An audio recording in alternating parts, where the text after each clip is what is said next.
tot nog toe geweldige ontvangst. We zijn net aangekomen, direct begonnen bij de gouverneur, waar we openhartige gesprekken gehad hebben. En net bij de statenvoorzitter met de statenleden.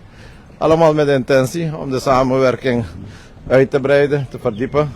En nieuwe kansen ook creëren voor samenwerking. Dat gaan we dat allemaal vastleggen met een memorandum of understanding.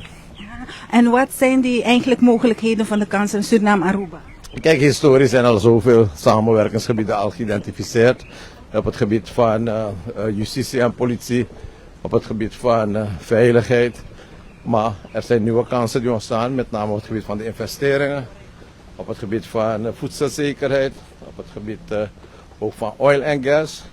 En ik denk dat we zo'n sterk historie hebben, zo'n sterk verleden hebben, dat we gebruik moeten maken van zowel dat gedeeld verleden, maar meer nog de prachtige toekomst die we zelf kunnen gaan ontwikkelen.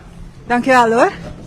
Ja, pues es hij pues da presidente de Suriname aquí na Aruba, nos é arubiano tabata cerca e por aprovechar de por uma entrevista riba lo que trata a relação entre Suriname e Aruba, maneira mesmo mencionar em diferentes pontos de interesse para Aruba e Suriname.